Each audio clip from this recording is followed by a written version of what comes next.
मैं आप बताऊंगा यहाँ पर कि किस प्रकार के अप्रोच में 2021 का जो यूपीएससी है या फिर 22 का या 23 का या फिर अभी का भी किस प्रकार से कौन सा किताब पढ़ना है, कौन सा किताब नहीं पढ़ना है और किस अप्रोच में जाना है। देखिए, सबसे पहला चीज मैं बताऊं कि यूपीएससी में ज्यादा एक एक एक एक मिथ है, यूपीएससी में हवा बना के रख दी है बच्चों ने कि यूपीएससी में सिलेबस बहुत वास्ट है, you have to study everything under the sun. ऐसा कुछ नहीं है, this is completely bullshit. UPSC में भी सिस्टमेटिक पैटर्न है, सिस्टमेटिक सिलेबस है, लिमिटेड बुक्स है, उसको आप बार बार पढ़ोगे तो यूपीएससी आपका पक्का सिलेक्शन होगा। क्लियर है? तो systematic approach is there, systematic books are there and limited books are there, तो उसको ही पढ़ना है। देखो देखो, पहला चीज है सबका अप्रोच अलग अलग होना चाहिए। कुछ होते हैं फ्रेशर होते हैं, न्यू ग्रेजुएट होते हैं, या फिर कुछ होते हैं अभी अभी जो है प्लस टू खत्म किए होते हैं, या फिर प्लस थ्री के first year second year third year में होते हैं। कुछ होते हैं एक्सपीरियंस खिलाड़ी होते हैं, एक दो तीन चार पांच बार दे चुके होते हैं। कुछ लोग होते हैं वो वर्किंग होते हैं, कहीं पर सॉफ्टवेयर इंजीनियर है, कहीं पर डॉक्टर है, कहीं पर कुछ काम कर रहे होते हैं। तो सबका अप्रोच जो है थोड़ा सा अलग होगा। क्लियर है पॉइंट? अब जैसे कि फ्रेशर है तो मैं उनको सजेस्ट करूंगा आप एनसीईआरटी से शुरुआत करिए। जो एक्सपीरियंस है मैं उनको सजेस्ट करूंगा आप राइटिंग प्रैक्टिस पे ज्यादा से ज्यादा ध्यान दीजिए, प्रीलिम्स क्वेश्चन मेंस क्वेश्चन किस प्रकार से आ रहा है। और जो वर्किंग एक्सपीरियंस है मैं उनको कहूंगा कि आप लोग वीडियो जरूर देखिए, वीडियो देखते रहिए, ठीक है, डायरेक्टली वीडियो पे आइए। क्योंकि वीडियो पे क्या होती है, कम टाइम में आपको मैक्सिमम चीजें मिल जाता है। जो वर्किंग है वो खुद खुद चाहेगा। अब जैसे कि एक चीज बताता हूं, आपको जूस पीना है, जूस पीने से मतलब है नहीं, आप डट जाओगे, नहीं जूस मैं खुद बना के पीऊंगा। फिर आप चलते हो फॉरेस्ट में, वहां पर पेड़ जाते हो, वहां पर फिर आम तोड़ते हो या फिर कुछ भी जो जूस है वो तोड़ते हो, फिर घर में लाते हो, ग्राइंडर में उसको जूस बनाते हो, पी तो क्या फायदा बेटा। आपको जूस चाहिए, जूस डायरेक्टली लो, सीधी सी बात है। वीडियोस में क्या होती है, आपको ये जूस की तरह है, कम टाइम में मैक्सिमम चीजों की कवर होती है। एनीवे चलिए, तो सबसे पहले पड़ाव जो है यूपीएससी प्रिपरेशन का, चूजिंग राइट ऑप्शनल। ऑप्शनल आप सही से चूज करें, this is your most crucial decision in the UPSC examination. Clear है पॉइंट? आपका बैकग्राउंड क्या है एजुकेशनली, आप बीटेक हो या फिर डॉक्टर हो, इंजीनियर, या फिर कोई ह्यूमैनिटी बैकग्राउंड है, कोई कॉमर्स बैकग्राउंड, बैकग्राउंड चूज करिए। ग्रेजुएशन में किस में आपने लिया था, और सेकंड चीज आपका इंटरेस्ट क्या है, व्हाट इज योर इंटरेस्ट, कि किस सब्जेक्ट में आपका इंटरेस्ट है। आपको मन नहीं लग रहा है बायोलॉजी पढ़ने में तो आप बायोलॉजी ऑप्शनल कैसे रख सकते हो, आपको मन नहीं लग रहा है जियोग्राफी में आप कैसे रख सकते हो। तो इंटरेस्ट आपका जरूरी है, क्योंकि लॉन्ग टाइम पढ़ना पड़ेगा तो आपका इंटरेस्ट भी चाहिए।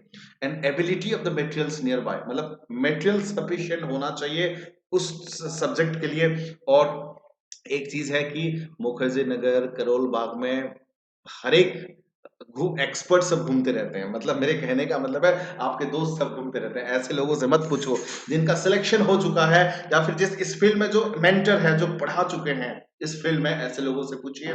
और सबसे बढ़िया डिसीजन तो ये है, 2-3 महीना आप जीएस को पढ़िए, history, polity, geography, economics, physics, chemistry, biology.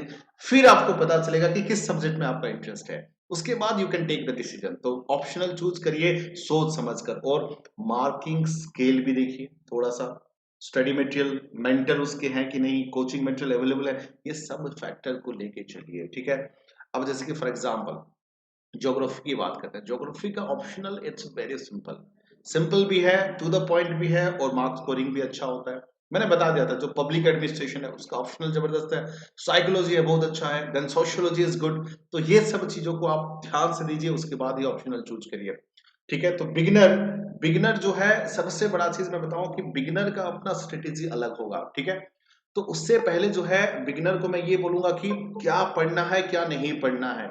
उसके साथ साथ जो टॉपर्स वगैरह का जो इंटरव्यूज है उसको देखते रहिए, उसमें भी बहुत कुछ सीखने को मिलता है, ठीक है। तो और ऐसे माहौल बनाइए जो कि पढ़ने के लिए थोड़ा सा मजा आए, और हमको लॉन्ग टर्म 1 साल या 2 साल पढ़नी है तो थोड़ा सा अपने माइंड को भी स्टेबिलिटी में लाइए। ज्यादा आप सोच रहे हो, समझ समझ गए आप, ठीक है, थोड़ा सा फोकस चाहिए, थोड़ा सा कंसंट्रेट चाहिए। माइंड उधर उधर भटकते रहेगा भूत की तरह, आत्मा की तरह, तो थोड़ा सा बेटा क्रुशियल मुश्किल है। तो यहाँ पर जो भी करोगे, मतलब थोड़ा सा दिमाग को कंसंट, मतलब एक लंबा टाइम तक कूल रखिए, जो भी करिए लेकिन कूल रखिए, ठीक है। तो सबसे पहले आते हैं न्यूज़पेपर के बारे में, ठीक है। And this is the most crucial aspect of the preparation. The Hindu, मैं नहीं, सब लोग बोलते हैं हिंदू ही जरूर पढ़िए, और फ्रंट पेज और एडिटोरियल को मस्ट पढ़िए। उसके साथ साथ जो नेशनल है, इंटरनेशनल है, स्पोर्ट्स है, तो ये सब चीजों पे जरूर टच करिए। और हिंदू पढ़ोगे तो आपका लैंग्वेज भी स्टैंडर्ड होगा धीरे धीरे धीरे धीरे, and it cover the vast coverage. और हिंदू स्पेशली ही आज के डेट में मुझे तो लगता है कि यूपीएससी एस्पिरेंट के लिए वो लिखते हैं ज्यादातर, क्योंकि ज्यादातर यूपीएससी एस्पिरेंट जो है उसको लिखते हैं। उसके साथ साथ आप इंडियन एक्सप्रेस भी पढ़ सकते हो, उसमें भी डेप्थ अंडरस्टैंडिंग होती है। उसके साथ साथ करंट अफेयर्स, देन उसमें एडिटोरियल जरूर पढ़ना, जो कि आपके ऐसे के लिए बहुत मदद होगा, ठीक है। उसके साथ साथ देखिए, मैं सबसे पहले बात करता हूं पेपर 1 के बारे में, ठीक है। पेपर 1 एंड पेपर 2, तो पेपर 1 जो प्रीलिम्स की बात करते हैं, ऑब्वियसली दैट इज 200 मार्क के होंगे और 2 आवर्स होगा, ठीक है। आप देख सकते हो यहाँ पर 200 मार्क्स एंड 2 आवर्स, जिसमें आपके सारी चीजें कवर होगा। ये देख लीजिए, करंट इवेंट फॉर नेशनल, ये मैंने प्रीलिम्स का लाया हुआ है, देखिए।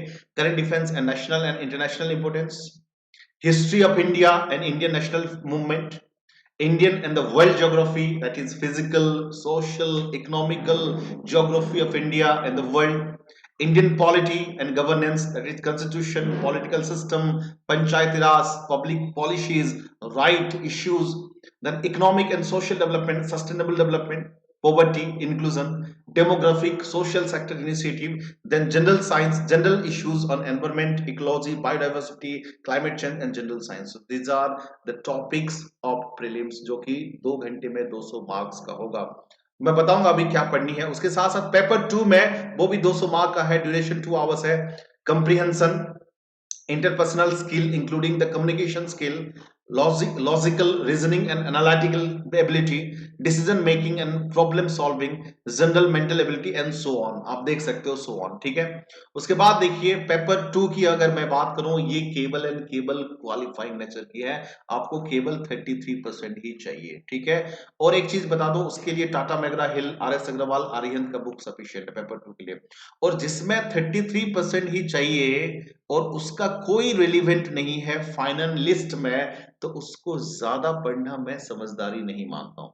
बस इतना पढ़िए जितना जो है चीजें जो है बन जाए, ठीक है। तो उसको ज्यादा फोकस करना और ज्यादा रिलीवेंट करना, ये समझदारी बात नहीं है। उसके साथ साथ मैं एक चीज और भी बताऊंगा कि प्रीलिम्स जो पेपर 1 भी है, उसको भी ज्यादा फोकस करने की जरूरत नहीं है, क्योंकि आप सही मायने में अगर तैयारी कर रहे हो तो 80% of your preparation should be mains. 80% जो तैयारी होना चाहिए मेंस बेसिस में होना चाहिए। और मेंस के और प्रीलिम के मैक्सिमम टॉपिक, मतलब 90% of the topic of the mains and prelims जो है रिलेटेड है। तो मेंस की तैयारी जिसका सही होता है, उसका प्रीलिम्स आराम से हो जाती है। मेंस की तैयारी सही नहीं है, प्रीलिम्स नहीं हो पाता है, ध्यान रखना। क्योंकि मेंस की तैयारी जो है डिटेल में आपको कंसेप्चुअली पढ़ना पड़ता है उसको। तो फोकस करिए मेंस की तैयारी में, और प्रीलिम्स तो खुद ब खुद हो जाएगा। प्रीलिम्स के लिए लास्ट जो है 2 महीना या 1.5 महीना या 3 महीना आपके कॉन्फिडेंट के हिसाब से आप तैयारी कर सकते हो। बट मैं ये सजेस्ट करूंगा, अगर 100% प्रिपरेशन करनी है, 80% focus should be on the mains and 20% should be on the prelims. क्योंकि प्रीलिम्स में ज्यादा कुछ नहीं होता, और सबसे बढ़िया चीज होता है प्रीलिम्स में, आपके आंखों के सामने आंसर होता है। The greatest thing about the prelims examination, कि आपके सामने में होता है आंसर, और उसको चूज करने, आप अगर सच में पढ़ाई की हो, उसको चूज करने में देखिए डिफिकल्ट नहीं होती। नहीं पढ़ाई की हो तो बेटा डिफिकल्ट होगा, नहीं पढ़ाई की हो तो सिलेक्शन नहीं होगा, बट पढ़ाई की हो तो आपका डेफिनेटली सिलेक्शन होगा। Prelims no need to worry.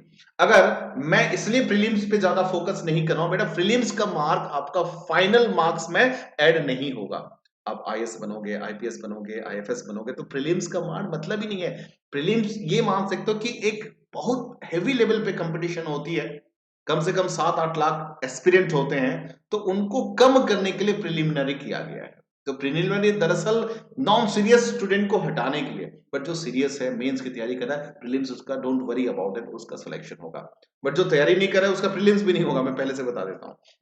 अब आता हूं बुक लिस्ट पे, ठीक है। बुक लिस्ट, करेंट देखो, current event, national and international importance, Hindu आप उसके साथ साथ योजना भी पढ़ सकते हो, इंडिया ईयर बुक भी जरूर पढ़ना, ठीक है। मैंने हिंदू का देखिए हमेशा मैंने बताया है, फ्रंट पेज पढ़िए जरूर, उसके साथ साथ एडिटोरियल पेज को जरूर पढ़िए, उसके साथ साथ कोई भी एक standard magazine, that may be Chronicle, that may be civil service, that may be Focus, कोई भी एक मैगजीन आप रेगुलरली फॉलो करें, एक मैगजीन पूरा साल भर का पढ़िए, दिस इज मस्ट, ठीक है।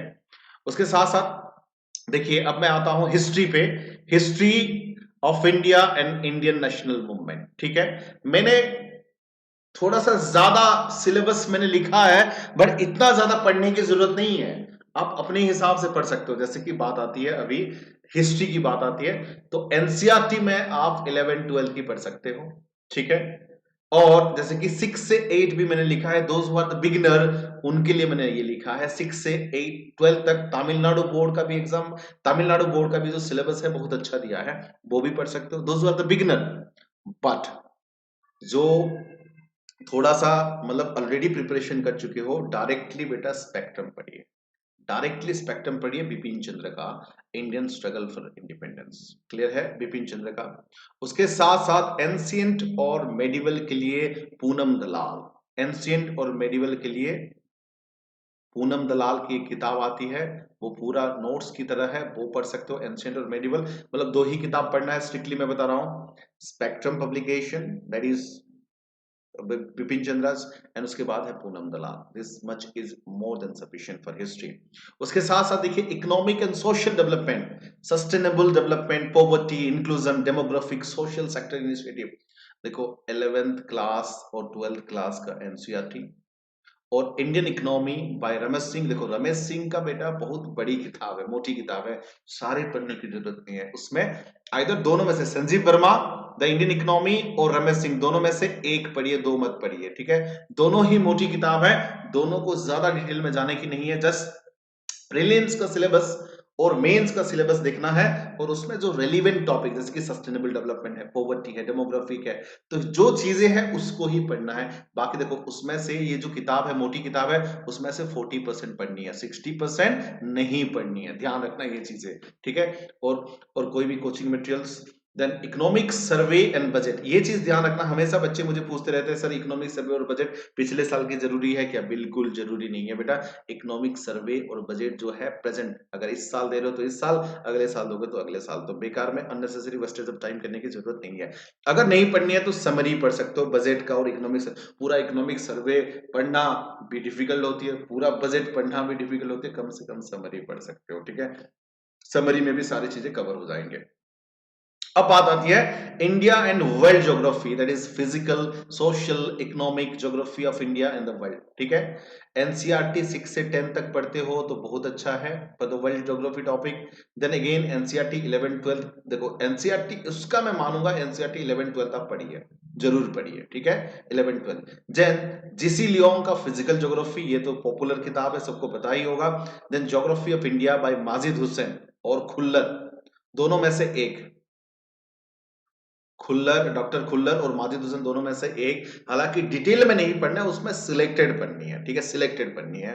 और कोई भी एक ऑक्सफोर्ड का एटलस लीजिए, ठीक है, न्यू वन। उसके साथ साथ देखो Indian polity and governance, polity and governance में बेटा 11-12 का एनसीईआरटी, उसके साथ साथ Indian polity Laxmikanth, Laxmikanth is the branded one, Laxmikanth को 2-3 बार जरूर, this is considered to be the Gita, Gita और बाइबल। देखो जैसे कि ये जीसी लियोंग है, ये हर कोई सजेस्ट करेगा, इंडियन पॉलिटी में लक्ष्मीकांत हर कोई सजेस्ट करेगा, हिस्ट्री में स्पेक्ट्रम पब्लिकेशन हर कोई सजेस्ट करेगा। So these are the books, these are the, और रमेश सिंह, तो ये जो चार किताब है, Ramesh Singh, Indian economy, GC Leong physical geography, and Indian polity Laxmikanth, and again that is history Spectrum publication, ये चार किताब जो है गीता मान सकते हो, बाइबल मान सकते हो, कुरान मान सकते हो, उसको बार बार पढ़ना है, 3 बार 4 बार 5 बार जितना हो सके, rather than studying lot of books, ठीक है। अब जैसे कि मैं छोटी सी बात करता हूँ, पॉलिटी की बात करता हूँ, ठीक है। पॉलिटी में बेटा बहुत सारे अच्छे अच्छे किताब है, ऐसे बात नहीं है कि खाली लक्ष्मीकांत ही है, डीडी वसु है, सुभाष कश्यप है, एम लक्ष्मीकांत है, एनसीईआरटी 11-12 है, Tamil Nadu board, lot of things are there, lot of books are there. Great videos are there, but एक किताब पढ़िए, उसको बार बार पढ़िए। मैं किसी किताब को यहाँ पर क्रिटिसाइज नहीं कर रहा हूँ, यहाँ पर आपको आईएएस बनने का ट्रिक बता रहा हूँ। ज्यादा किताब पढ़ोगे ज्यादा कंफ्यूजन होगा, एक किताब पढ़ोगे आंसर कर पाओगे।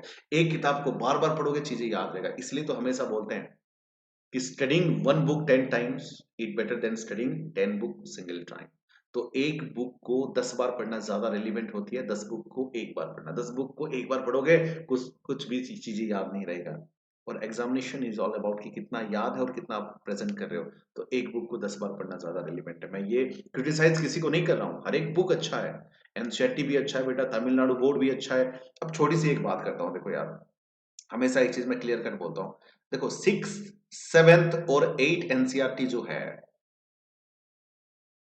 जो चीजें हैं वही चीजें 9th और 10th एनसीईआरटी में भी है, और वही चीजें 11th और 12th एनसीईआरटी में भी है। तो 6, 7, 8 में है उस स्टैंडर्ड का है, और 9th एंड 10th में जो है उसी का स्टैंडर्ड का है, और 11th 12th में जो एनसीईआरटी है उसी का स्टैंडर्ड है। जैसे कि फॉर एग्जांपल हिस्ट्री की मैं बात करता हूँ। अब बेटा वही एंशिएंट, वही मेडिवल, वही मॉडर्न, वही अलाउद्दीन खिलजी, वही तुगलक वंश, वही बाबर, अकबर, हुमायूं, वही महात्मा गांधी, जवाहरलाल नेहरू सब आएंगे। समझ रहे हो चीजें? 6, 7, 8 में भी, और वही चीजें 9th और 10th में आएंगे, और वही चीजें 11th 12th में आएंगे। बट चीजें क्या हो जाएगा, 6, 7, 8 में पूरा बेसिक है, 9th एंड 10th में थोड़ा सा एडवांस, और 11th 12th में और थोड़ा सा एडवांस है। क्लियर है पॉइंट? तो डायरेक्टली 11th 12th का पढ़िए, मेरा सजेशन मानिए, डायरेक्टली 11th 12th का पढ़िए। 6 से 10th पढ़ने की इतना ज्यादा जरूरी नहीं है, बट टाइम है तो जरूर पढ़िए। मैं मना नहीं कर, कोई भी स्ट्रेटेजी गलत नहीं है। मैं ऐसे स्ट्रेटेजी बता रहा हूं कि एक साल में आपका फट से सिलेक्शन होगा, कम टाइम में ज्यादा सिलेक्शन होगा।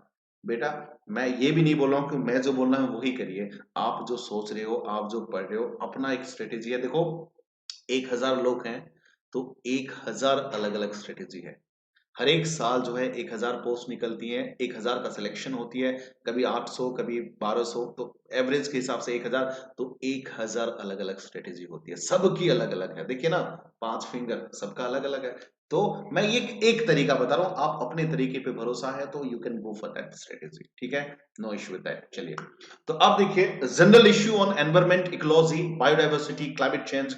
एंड तो ये उसके लिए स्पेशलाइजेशन की जरूरत नहीं है, सिंपल जनरल चाहिए। ये बायोलॉजी में आप पढ़िए एनसीईआरटी 11th का, ठीक है। And only environmental chapter is necessary. उसके साथ साथ शंकर आईएएस, खुल्लर और रवि अग्निहोत्री, दोनों तीनों में से कोई एक पढ़िए, ठीक है। चाहे शंकर आईएएस हो, चाहे खुल्लर हो, चाहे तीनों में से कोई एक किताब पढ़िए, तीनों पढ़ने की जरूरत नहीं है। मैं तो सजेस्ट करूंगा खुल्लर, क्योंकि आपको ये इंडियन ज्योग्राफी में भी हेल्प हो जाती है, ठीक है। उसके साथ साथ हल्का फुल्का 6 से 10 तक पढ़ना है तो पढ़ सकते हैं। हाँ, साइंस रिपोर्टर जरूरी है। उसके साथ साथ रवि अग्निहोत्री का बुक्स को जो अपडेटेड वर्जन है वो थोड़ा सा आप पढ़ सकते हैं। हालांकि मैं हमेशा बोल रहा हूँ, चाहे शंकर आईएएस पढ़ो, चाहे खुल्लर पढ़ो, चाहे रवि अग्निहोत्री की किताब पढ़ो, उसमें सिलेक्टेड पढ़ना है, डिटेल में नहीं पढ़नी है। क्लियर है पॉइंट? अब देखो बुक लिस्ट ऑफ मेंस। तो मेंस में जो कुछ सेपरेट बुक लिस्ट बताऊंगा, ऑलरेडी मैं प्रीलिम्स में बोल चुका हूं, देख सकते हो आप। Book and sources mention in the prelim book list are not mention again. तो प्रीलिम्स में जो मैं बता चुका हूं, मेंस में अलग से नहीं बताऊंगा, उसको मिला के ये पढ़नी है, ठीक है। अब देखो general study 1, Indian heritage and culture, history and geography of the world and society. तो उसमें एक किताब ऐड करना, Nitin Singhania for art and culture. उसके साथ साथ वर्ल्ड हिस्ट्री। वर्ल्ड हिस्ट्री का जो टॉपिक है बेटा, ये प्रीलिम्स में नहीं आता, ठीक है। वर्ल्ड हिस्ट्री के लिए Norman Loy is the best, ठीक है। उसके साथ साथ एनसीईआरटी 12th, ठीक है, पोस्ट इंडिपेंडेंट के लिए एनसीईआरटी 12th का पढ़ सकते हो आप, ठीक है। उसमें भी कुछ लिमिटेड चीजें पढ़ सकते हो आप, ठीक है। और 9th एंड 10th जो है इंडियन कंटेम्प्रेरी वर्ल्ड भी आप थोड़ा सा पढ़ सकते हो उसको। और सोसाइटी के लिए आप बेटा क्लास 12th का इंडियन सोसाइटी पढ़ सकते हो, ठीक है। उसके साथ आपको ऐड करनी है मॉडर्न हिस्ट्री, स्पेक्ट्रम पब्लिकेशन। उसके साथ एंशिएंट और मेडिवल जो है पूनम दलाल। क्लियर है पॉइंट? वो चीजें मैंने प्रीलिम्स में आपको बता दिया था। अब देखिए जीएस पेपर 2 में general study, governance, constitution, polity, social justice, international relations, ठीक है। मैंने आप लोगों को बताया था M Laxmikanth, but DD Basu is not mandatory. पढ़ना है तो पढ़ सकते हो, but governance book by Laxmikanth पढ़ना, और इंडियन पॉलिटी बाय लक्ष्मीकांत को जरूर पढ़ना। और थोड़ा सा योजना का कुछ सिलेक्टेड किताब पढ़ सकते हो, सेकंड एआरसी रिपोर्ट। उसके साथ इंटरनेशनल रिलेशनशिप के लिए 12th क्लास के एनसीईआरटी, कंटेम्प्रेरी वर्ल्ड पॉलिटिक्स के लिए पढ़ सकते हो 12th क्लास के एनसीईआरटी, जो काफी इंटरनेशनल रिलेशनशिप में आपको फायदा होगा। उसके साथ साथ देखिए जीएस पेपर 3 में general study, technology, economic development, biodiversity, environment, security and disaster management, ठीक है। अब साइंस रिपोर्टर को पढ़ना है, news about the new development in science, science में जो नया चीजें होती है उसको पढ़नी है। Then data ranking of various report. उसके साथ साथ इग्नो का नोट्स यहाँ पर अच्छा होता है डिजास्टर मैनेजमेंट के लिए, आप देख सकते हो इग्नो का नोट्स, ठीक है। और इंटरनल सिक्योरिटी में बाय अशोक कुमार, ये भी आप उसमें भी आपको देखो, ये दोनों चीजों में भी आपको लिमिटेड पढ़ना है, सारे चीजें नहीं पढ़ना है, डिजास्टर मैनेजमेंट और इंटरनल सिक्योरिटी में, ठीक है। ऐसे नए टॉपिक पे भी क्वेश्चन आजकल ज्यादा आते हैं, ठीक है।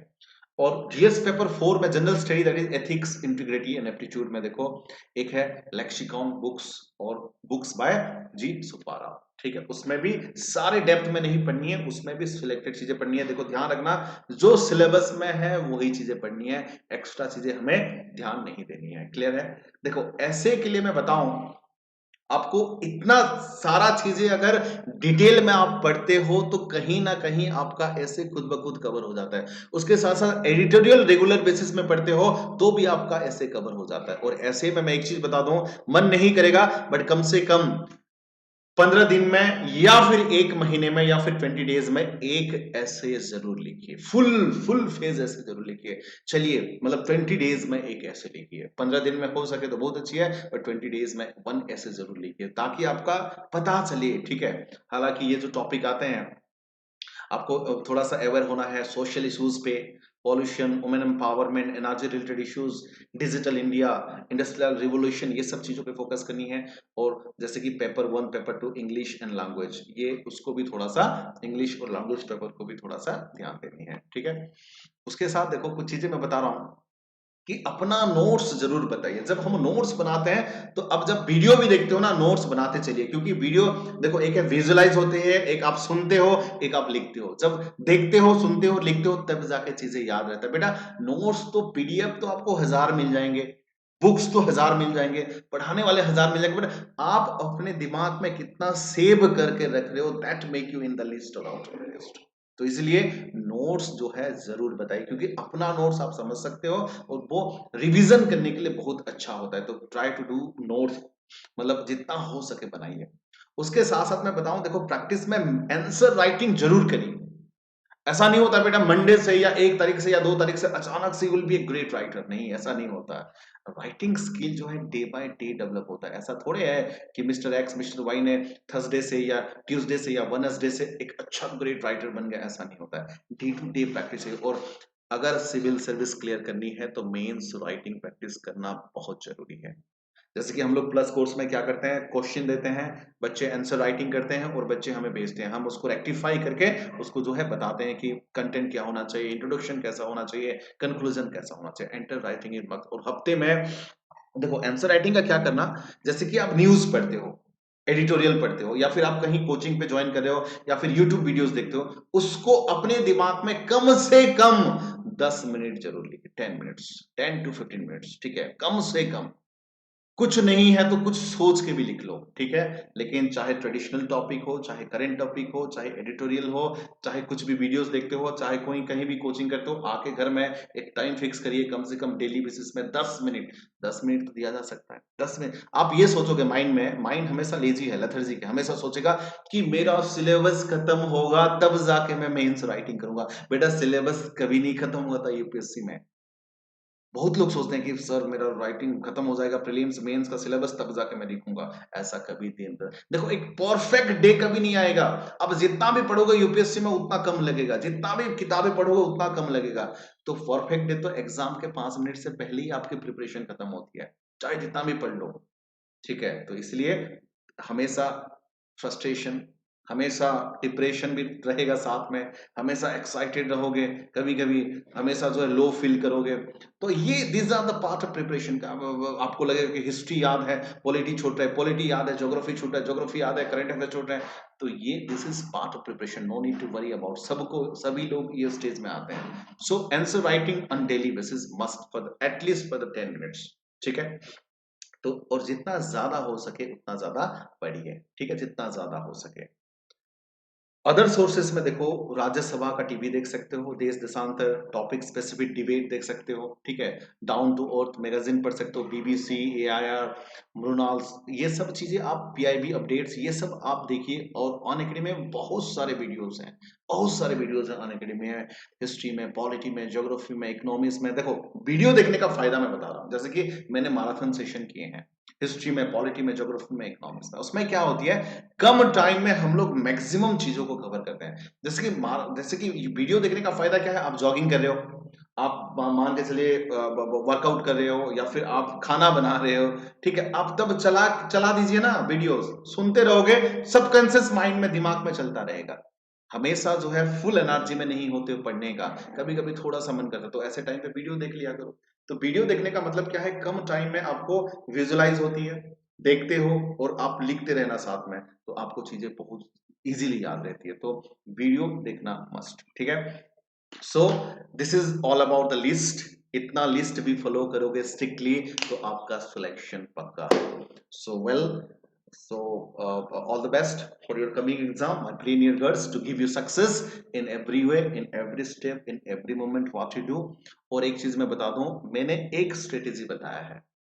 आप सोचते हो कि आपका स्ट्रेटेजी अच्छा है, तो आप स्ट्रिक्टली उसको फॉलो करिए, उसको बार बार चेंज मत करिए, और उसमें कुछ रेलिवेंट है तो उसको एक्सेप्ट करिए। बट आपको लगता है आपका स्ट्रेटेजी अच्छा है, तो फॉलो दैट स्ट्रेटेजी। आपका स्ट्रेटेजी आप खुद फॉलो करिए, क्योंकि इंसान जो है अपने लिए जो स्ट्रेटेजी बनाता है ना, that is the best strategy in the world. मैं ये चीज बताऊंगा। देखो, जैसे कि मैंने बताया था कि हर एक साल 1000 एस्पिरेंट निकलते हैं, तो 1000 अलग अलग स्ट्रेटेजी होती है। तो your strategy is unique. But हाँ, हम लोग क्या है, हम लोग एक स्ट्रेटेजी आपको शेयर कर रहे हैं, उसका कुछ पॉइंट आपको पसंद आता है उसको फॉलो करिए। जरूरी नहीं है कि हर एक पॉइंट्स पसंद आए, आपको जो पॉइंट्स पसंद आए उसको फॉलो करिए, जो पसंद पसंद नहीं आया उसको अवॉइड करिए, कोई दिक्कत नहीं। आपका जो अपना स्ट्रेटेजी है उस पर फॉलो करिए, उसको स्ट्रिक्टली फॉलो, उसको बार बार चेंज मत करिए, ठीक है। Be stick to your strategy and be fix to your strategy, that's it. And this is the simple way to crack the examination. Once again, wish you all the best. Good luck. Take care. चलिए, GST. Good night. So dream and take care. Bye.